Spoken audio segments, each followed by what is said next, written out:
Alright guys, so we've got a big update on the Nintendo Direct in addition to some big RPG updates with Final Fantasy VII Remake Part 3, Kingdom Hearts, and more to go over. So let's go ahead and jump right into it, starting off with what Switchforce had to say about the upcoming Nintendo Direct that's supposed to be going down next week. Now, in his video, Switchforce talked about 3 mysterious games that have 7 in it. So some people are starting to speculate on what those games could be. So I think that one of them for sure is Final Fantasy VII Remake Intergrade. We still need a release date for this game, and from what I understand from the videos that are out there from PAX and Gamescom, this game is playing great on a hybrid device like the Nintendo Switch 2. Looks like it's going to be a smooth 30 FPS without any issues there, according to Square Enix, and high resolution. They didn't say what the resolution was going to be at or the graphics, but we'll see once we actually get it and they start breaking it down, Digital Foundry and all that. But it does seem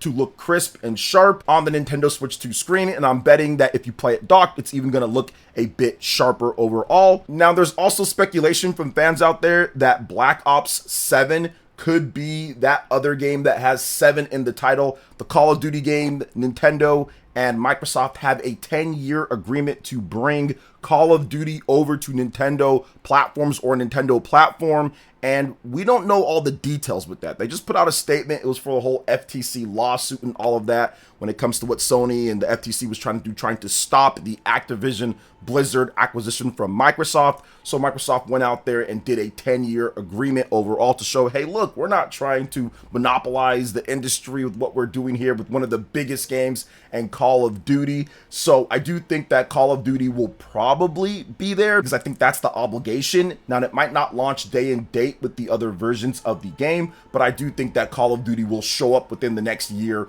on the Nintendo Switch 2. So maybe that's another one of the games that kind of just get that announced so people can stop freaking out about Call of Duty and Microsoft lied and Phil Spencer's crazy because of that. So that's definitely a chance as well. And then some people are also speculating Ace Attorney 7. There's been a number of, I would say, hints and little details here and there that Capcom could finally have a new Ace Attorney game ready to go. I think even in like the Capcom leak, there was some stuff like that. So I do think that that's also possible. There's also been some other people that have hinted at potentially Dragon Quest 7, that getting some type of remake or re-release because they've been re-releasing Dragon Quest games lately. So I do think that all of that is a possibility. But what do you guys think when it comes to this and the mysterious 3-7 games? It is so specific overall, it's hard for me to sit here and say that Switchforce doesn't know what he's talking about, because this type of hint is something to where somebody exactly knows what those games are going to be. Somebody has told him, because there's no way that you hint this type of thing. Like, it's such a weird thing to hint. 3 games with the number 7 in there. I haven't seen that when it comes to directs before. Usually you might get some little hints here and there for like genres, but 3 games with 7 in it. So he definitely knows, and I definitely think that it's going to happen next week when it comes to Nintendo Direct. So what do you guys think with this? Let me know what your predictions are for the 3 mysterious games with 7 in the title in the comment section below. But before we get into the next topic, please make sure you hit that like button, subscribe if you're someone new, and click that notification bell to get my videos as soon as they drop. All right, let's go ahead and jump into this Final Fantasy and Kingdom Hearts update over here. So Mr. Nomura has talked about Final Fantasy VII Remake Part 3 and Kingdom Hearts 4 and how they are progressing, and it seems like things are going according to the schedule. Now, on Final Fantasy VII Remake Part 3, here is what he had to say. It is going very smoothly. The announcement timing has been decided and we will stick to that schedule. So please rest assured and wait. Next up with Kingdom Hearts 4, he said this. Kingdom Hearts 4 is also progressing well and according to schedule. So it wasn't necessarily anything super crazy overall, but anytime that you mention Kingdom Hearts, I think that people are definitely going to pay attention, considering that this game was announced, I think 3 years ago, 2022, and it almost seems like they just announced this just because the fans were about ready to riot at Square Enix headquarters and everything, and they might have not been ready to announce the game overall, because really there's been nothing since then outside of just like a few screenshots or something like that. So really I think that they announced the game probably a bit too early overall, but it does seem like whatever the issue was, it's back on track and things are going according to schedule. Now, when it comes to Final Fantasy VII Remake Part 3, I think that this one gets a bit trickier because of what happened with Square Enix and what they did in terms of their rearrangement. And I think you can apply the same thing to Kingdom Hearts 4 as well. When it comes to what they were trying to do, they went from doing these exclusives here and there and taking these deals to moving over to more of a true multi-platform third-party company. Before in the past, Square Enix, they've done multi-platform stuff, and they do still do a lot of multi-platform stuff, but they did a lot of exclusive things too as well and take certain deals and all of that. Now it seems like they're going to try to not take those and do everything multi-plat when it comes to PC, Xbox, and Nintendo all at the same time. So that absolutely could have added development time to both of these games, especially if you're trying to fit a Nintendo Switch 2 version in there at some point. Now, I still think that there might be some type of exclusivity deal with FF7 Remake Part 3, so I don't know if that's going to be like a day and date on PC, Xbox, and Nintendo, but based off of what Square Enix has said, especially in that creator voice video where they had for Final Fantasy VII Remake integrated on the Nintendo Switch 2, they essentially said that the whole series is coming over. So I do think that that could have changed things, that could have heightened development schedules to kind of completely do a different thing, and we have to design the game a little bit differently to incorporate all of this other stuff that we're doing. So that could be the reason why that there's some holdups here.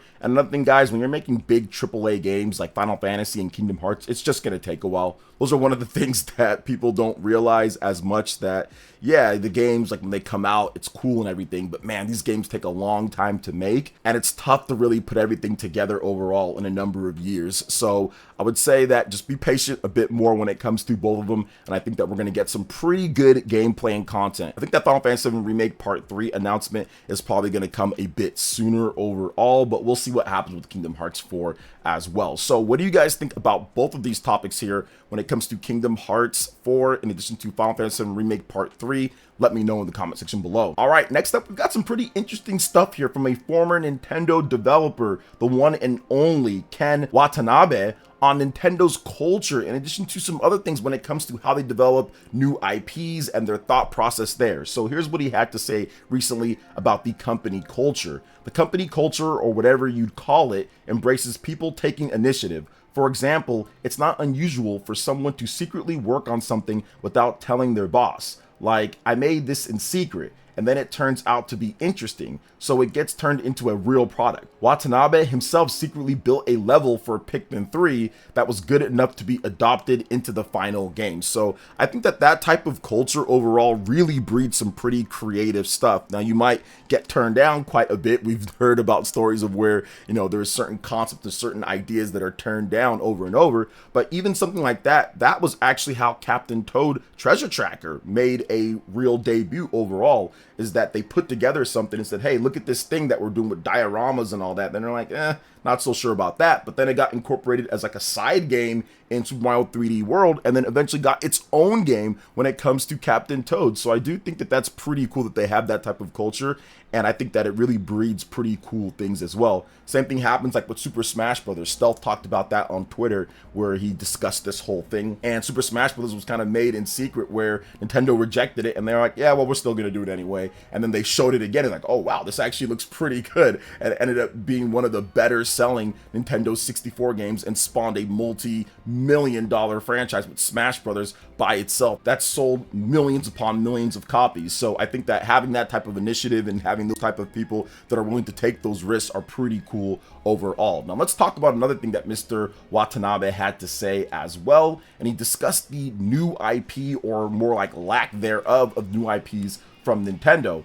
And he said this: new franchises haven't come out simply because there's no real need to make them. When Nintendo wants to do something new, it's basically about the gameplay mechanics first, about creating a new way to play. As for the skin or the wrapper, they don't really fuss over it. They just pick whatever fits the new gameplay best. And that's something that I've actually talked about quite a bit, and something that we've known, that Nintendo actually creates the concept and the gameplay first, and then if they have an IP, because they have so many of them, they can adapt it to that. So Splatoon, for example, it didn't start out as an actual new IP with new characters and Inklings and all of that. They had Mario characters in there, but it just didn't feel right. They developed the gameplay concept first, put some Mario characters, put bunnies. None of that really made sense, but then it made sense with the ink, and then having like squids and octolings and all that. So then it all kind of came together in that way, and then therefore new IP is born. Even if you look at Donkey Kong Bonanza, the concept for that was essentially playing around with the destruction and like the digging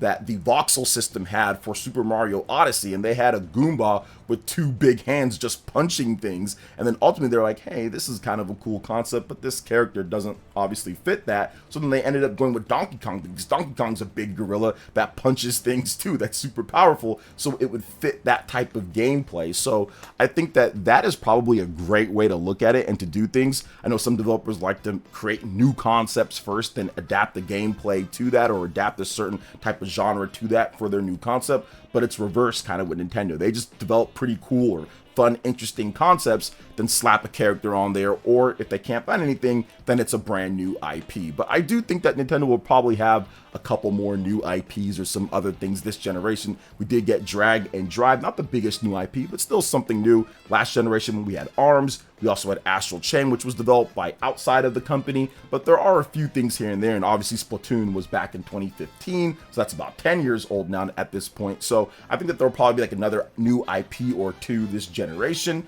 But yeah, I don't see them doing a ton of new and different types of things, especially when they have so many classic franchises that can adapt new types of gameplay to that people will absolutely love, and you already have a built-in audience of people that are probably going to just buy that because it's whatever they like. It's that character that they like Donkey Kong. Really cool. If that was a new IP, I mean, I'm not sure if it'd sell as much, but when it's Donkey Kong and you formulate it around that, it becomes something that's familiar for people, and then they can just pick that up right away. And then if people want new experiences for gameplay, you've got it there too. So you kind of knock out two birds with one stone overall. So that's kind of how I feel about it when it comes down to it. But yeah, I do think that Nintendo will work with other companies and get a couple other new things out, and maybe like one or two more new IPs this generation. But what do you guys think about what Mr. Watanabe had to say about Nintendo's culture and how they develop new IPs or gameplay concepts? Let me know in the comment section below. All right, guys, that's going to wrap it up for this one. Thank you so much for watching. I do appreciate it. Please make sure you hit that like button, subscribe if you're someone new, click that notification bell,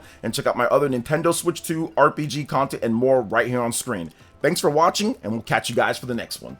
Peace.